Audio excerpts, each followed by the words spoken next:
नमस्कार, स्वागत है हमारे चौथे पाठ के दूसरे भाग में।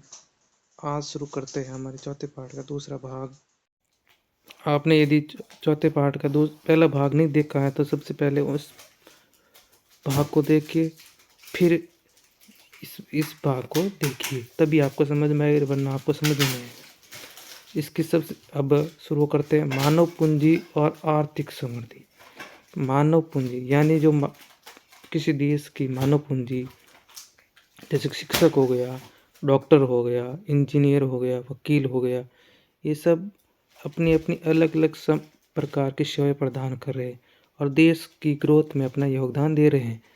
उसी इसी ग्रोथ से क्या पूरे भारत का ग्रोथ हो रहा है, किसी देश का ग्रोथ हो रहा है, इन दोनों की ग्रोथ से, मानव पूंजी की ग्रोथ से देश की ग्रोथ का क्या प्रभाव पड़ रहा है, इसके बारे में आज पढ़ेंगे। राष्ट्रीय आय में किसका योगदान अधिक होता है? किसी कारखाने के कर्मचारी का या सॉफ्टवेयर विशेषज्ञ का? अब आपको पता ही है, ये तो कॉमन सेंस की बात है कि भाई जो सॉफ्टवेयर विशेषज्ञ होते हैं उसकी सैलरी अच्छी होती है, उसको जो स्किल प्राप्त करते हैं उसमें ज़्यादा पैसे लगते हैं, तो इसकी राष्ट्रीय आय में ज़्यादा योगदान होता है। हम जानते हैं कि एक शिक्षित व्यक्ति का श्रम कौशल अशिक्षित की अपेक्षा अधिक होता है, यानी जो पढ़ा लिखा होता है वो ज़्यादा स्किल बन सकता है, स्किलफुल बन सकता है, और जो अनपढ़ है वो इतना स्किल नहीं बन सकता। ये सीधा साधा फर्क होता है। इसी कारण वह अपेक्षाकृत अधिक आय अर्जित कर पाता है। आर्थिक समृद्धि का अर्थ देश की वास्तविक राष्ट्रीय आय में वृद्धि से होता है, यानी देश की रियल जीडीपी, रियल इनकम में ग्रोथ ही आर्थिक समृद्धि होता है। तो स्वाभाविक ही किसी शिक्षित व्यक्ति का योगदान अशिक्षित की तुलना में कहीं अधिक होगा। एक स्वस्थ व्यक्ति अधिक समय तक व्यवधान रहित श्रम की पूर्ति कर सकता है। आदमी के पास नॉलेज भी होना चाहिए और उसके साथ साथ स्वास्थ्य भी होना बहुत इम्पोर्टेंट होता है। स्वास्थ्य है तो वो व्यवधान रहित, यानी किसी बाधा के रहित वो अपना काम कर सकेगा और देश की ग्रोथ में अपना योगदान दे सकता है। इसलिए स्वास्थ्य भी आर्थिक समृद्धि का एक महत्वपूर्ण कारक माना बन जाता है। अतः कार्य के दौरान प्रशिक्षण, श्रम बाजार की जानकारी, ये नॉलेज की आ गई, और प्रवसन यानी पलायन आदि के साथ साथ शिक्षा और स्वास्थ्य व्यक्ति की उपार्जन क्षमता का संवर्धन करती हैं। यानी ये सारी चीज़ें अच्छी हो तो उसकी इनकम को बढ़ाने में योगदान देती हैं।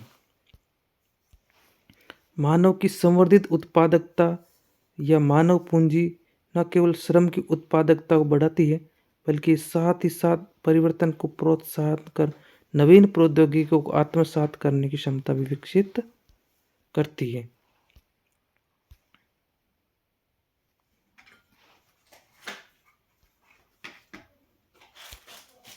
शिक्षा समाज में परिवर्तनों और वैज्ञानिक प्रगति को समझ पाने की क्षमता प्रदान करती है, जिससे आविष्कारों और नव परिवर्तनों को सहायता मिलती है।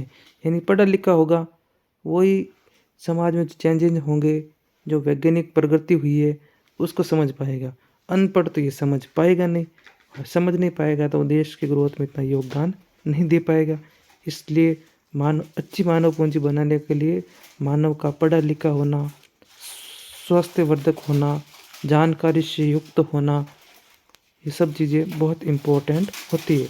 और जो काम करता है उसके दौरान उसको ट्रेनिंग दिए जाना, उसको प्रबंधन की चीज़ें सिखाना, ये सब मानव पूंजी को बढ़ाने में योगदान देती है। ये सब चीज़ें एक हमें अपने खुद का एनालिसिस करेंगे ना, तो हमें खुद को भी ये चीज़ें हमारे अंदर होनी चाहिए। हमारे अंदर अच्छा खासा ज्ञान होना चाहिए। आजकल ज्ञान के क्या ज्ञान दे रहा है, क्या ज्ञान कर रहा है, ये बहुत ही गलत ट्रेंड जा रहा है। हमें ज्ञान ग्रहण करना चाहिए, हमें ज्ञान के अपनी सीमाओं को और ज़्यादा बढ़ाना चाहिए। ज्ञान बढ़ाने के साथ साथ हमें स्वास्थ्य पर भी बहुत ज़्यादा ध्यान देना चाहिए, तभी हमारी ऑल ओवर ग्रोथ हो पाएगी। हमारी स्वास्थ्य खराब हो जाएगा तो हम ज़्यादा ज्ञान नहीं ले पाएंगे, हम अच्छा काम नहीं कर पाएंगे, हमारी ग्रोथ रुक जाएगी। इसलिए जितना ज्ञान पे ध्यान देते हैं उतना ही ज़्यादा स्वास्थ्य पर भी ध्यान देना चाहिए। अच्छा खाना पीना, हरी सब्जियाँ वगैरह, फल फ्रूट वगैरह, ये चीज़ें खाना बहुत ज़्यादा इम्पोर्टेंट है। और खाना पीने के साथ साथ शारीरिक एक्टिविटी होना भी बहुत ज़्यादा इम्पोर्टेंट है। ज्ञान स्वास्थ्य के अब तीसरा है, जब आप कोई काम करो तो उसके दौरान उनकी ट्रेनिंग भी होनी चाहिए। साथ साथ ट्रेनिंग होगी तो आपकी दक्षता बढ़ेगी, दक्षता बढ़ेगी तो आपके और ज़्यादा ग्रोथ हो पाएगी और बाकी चीज़ें धीरे धीरे अपने आप ठीक होने शुरू हो जाएगी। इसलिए शिक्षित श्रम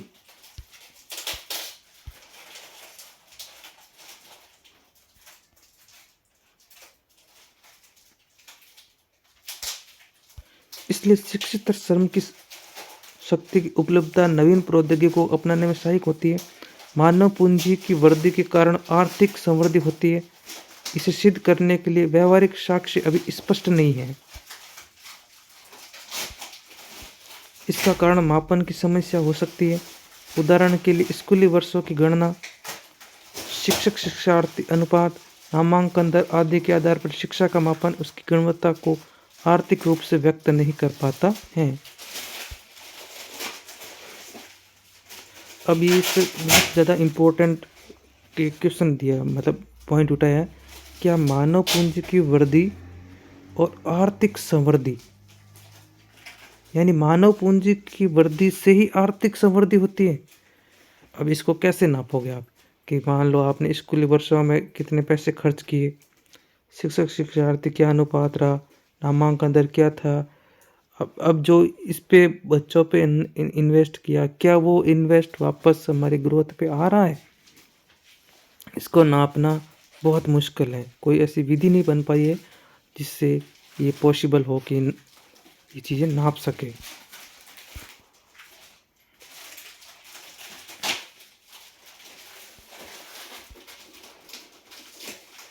इसी प्रकार स्वास्थ्य सेवाओं पर मौद्रिक व्यय, जीवन प्रत्याशा तथा मृत्यु दर आदि से देश की जनसंख्या के वास्तविक स्वास्थ्य स्तर का सही ज्ञान नहीं होता। यानी हमारे स्वास्थ्य को लेकर भी हम इसका सही ज्ञान नहीं कर पाते। बस थोड़े बहुत मोटे छोटे आइडिया आते हैं कि भाई जीवन प्रत्याशा कितनी है, मृत्यु दर क्या है, ऐसे छोटा मोटा हो सकता है, बाकी सही ज्ञान हमें प्राप्त नहीं होता। ये इन सूचकों का प्रयोग कर विकसित तथा विकासशील देशों में शिक्षा व स्वास्थ्य स्तरों और प्रति व्यक्ति आय में सुधारों की तुलना करें तो हमें मानव पूंजी के परिवर्तनों में साहचर्य दिखाई पड़ता है, किंतु प्रति व्यक्ति वास्तविक आय में ऐसी कोई प्रवृत्ति स्पष्ट नहीं होती। दूसरे शब्दों में, विकासशील देशों में मानव पूंजी की समृद्धि तो बहुत तेजी से हो रही है, किंतु उनकी प्रति व्यक्ति वास्तविक आय की वृद्धि उतनी ही तीव्र नहीं है। यानी विकासशील देश भारत जैसे देश है, उसमें मानव पूंजी की ग्रोथ तो अच्छे लेवल पे हो रही है, लेकिन उतनी ही ग्रोथ से उसकी प्रति व्यक्ति की वास्तविक वृद्धि नहीं हो पा रही है। वास्तविक वृद्धि क्या होती है, ये हमारे एक नए टॉपिक है, उसके अंदर पढ़ेंगे। लेकिन अभी भी मान लो उसकी वास्तविक आय में वृद्धि उतनी गति से नहीं हो रही है जितनी गति से मानव पूंजी की हो रही है, ग्रोथ हो रही है। ये मानना तर्क संगत है कि मानव पूंजी और आर्थिक समृद्धि परस्पर एक दूसरे को प्रभावित करते हैं, और ये मानना तो बिल्कुल सही होगा कि अपने देश की ग्रोथ और हमारी मानव पूंजी एक दूसरे को परस्पर प्रभावित करते हैं। अर्थात एक और जहां प्रवाहित उच्च आय उच्च स्तर पर मानव पूंजी के सृजन का कारण बन सकती है, तो दूसरी ओर उच्च स्तर पर मानव पूंजी निर्माण से आय की समृद्धि में सहायता मिल सकती है। भारत ने तो बहुत पहले आर्थिक समृद्धि में मानव पूंजी के महत्व को समझ लिया था। 7वीं पंचवर्षीय योजना में कहा गया है, एक विशाल जनसंख्या वाले देश में तो विशेष रूप से मानव संसाधन हो, यानी मानव पूंजी के विकास को आर्थिक विकास की युक्ति में बहुत महत्वपूर्ण स्थान देना होगा। यानी भारत की 7वीं पंचवर्षीय योजना में इसको महत्व दिया गया और इसमें ये कोट डाला गया है कि भारत के विकास के लिए मानव पूंजी का विकास होना भारत की आर्थिक विकास में बहुत ज़्यादा इम्पोर्टेंट है।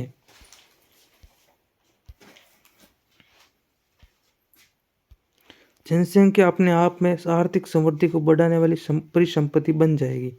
यानी सबको हम उचित प्रशिक्षण और शिक्षा प्रदान करेंगे ना, तो हमारी ये इतनी बड़ी जनसंख्या है ना, ये हमारी परिसंपत्ति बन जाएगी। और इसी को हमने शिक्षा और अच्छा स्वास्थ्य, अच्छा स्किल नहीं दे पाए, तो यही बढ़ी हुई जनसंख्या हमारे ऊपर बोझ बन जाएगी। इसलिए हमारे पास 7वीं पंचवर्षीय योजना में ये कहा गया कि हमारे पास अच्छा मौका है कि हमें इस मानव पूंजी को स्किलफुल, ज्ञानवर्धक, स्वास्थ्यवर्धक बनाई जाए, जिससे ये देश की ग्रोथ के साथ साथ पूरे वर्ल्ड का ग्रोथ कर सकती है। इतना इसके अंदर भारत की जनता के अंदर पावर है। लेकिन ये कितना इम्प्लीमेंट हुआ, ये आप सभी हम अच्छे से जानते हैं। साथ ही वांछित दिशा में सामाजिक परिवर्तन भी सुनिश्चित कर देगा। मानव पूंजी, शिक्षा और स्वास्थ्य तथा आर्थिक समृद्धि के बीच कारण प्रभाव संबंध इसका स्पष्ट निरूपण कठिन होता है, किंतु ये सारणी दी हुई है एनसीईआरटी में कि दोनों क्षेत्र में साथ साथ संवर्ध हुए हैं। संभवतः प्रत्येक क्षेत्र की समृद्धि ने दूसरे क्षेत्र की समृद्धि को सहारा दिया है कि भारत अपनी मानव पूंजी निर्माण क्षमता के कारण बहुत तेजी से समृद्धिशील हो पाएगा। ड्यूश नामक जर्मन की बैंक ने अपना विश्व स्तरीय समृद्धि केंद्र ग्लोबल ग्रोथ सेंटर नामक रिपोर्ट जो 2005 में आई थी, में कहा कि भारत 2020 तक विश्व के 4 प्रमुख विकास केंद्रों में से एक बन जाएगा। यानी 2020 में भारत विश्व के 4 प्रमुख विकास केंद्रों में से एक बन के उभर जाएगा। 2026 में बनी है भारत चौथी बड़ी अर्थव्यवस्था।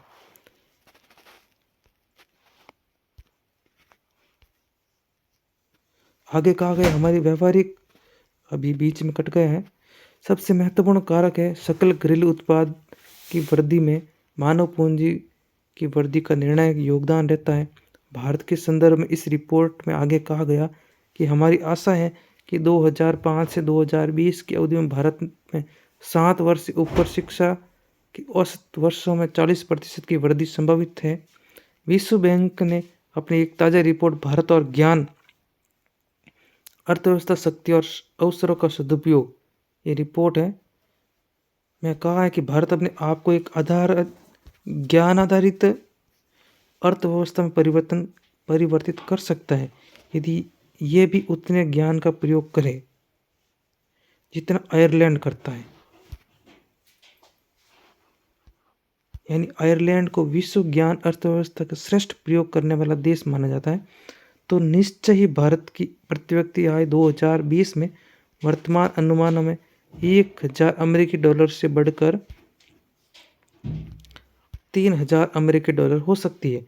इस रिपोर्ट में आगे कहा गया है कि भारतीय अर्थव्यवस्था में इस प्रकार के संक्रमण का संभव बनाने वाले सारे मुख्य तत्व जैसे कुशल श्रमिक का विशाल समूह, सुचारू रूप से कार्य कर रहा लोकतंत्र और विस्तृत और विविधतापूर्ण वैज्ञानिक और प्रौद्योगिकी आधारभूत संरचना विद्यमान है। इस प्रकार इन दोनों ही रिपोर्टों में बताया गया कि भारत आगे चलकर मानव पूंजी निर्माण ही उसकी अर्थव्यवस्था का आर्थिक समृद्धि की उच्च पथ पर ले जाएगा। यानी भारत के अंदर विशाल जनसंख्या है, भारत के अंदर अब लोग भी स्किलफुल हो रहे हैं, भारत के पास विविध प्रकार की टेक्नोलॉजी भी है, भारत के पास इंफ्रास्ट्रक्चर भी डेवलपमेंट हो रहा है। तो भारत के पास इन दो रिपोर्टों के माध्यम से कहा गया कि अब इस पे अच्छे से काम किया जाए ना, तो भारत एक अच्छा ग्रोथ इंजन बन जाएगा और भारत की ग्रोथ प्रति व्यक्ति आय 3000 अमेरिकी डॉलर तक पहुंच सकती है। और इस पार्ट को हम यहीं रोकते हैं। ये दूसरा पार्ट हो गया चौथे पार्ट का। आगे एक और पार्ट आएगा, उसके अंदर हम चौथे पार्ट को कंप्लीट कर देंगे। वीडियो लंबा नहीं हो इसलिए छोटे छोटे पार्ट में बांटा गया है। यहाँ तक आप रुके, तब तक लिए इसलिए धन्यवाद। आगे की वीडियो के लिए इंतज़ार करिए।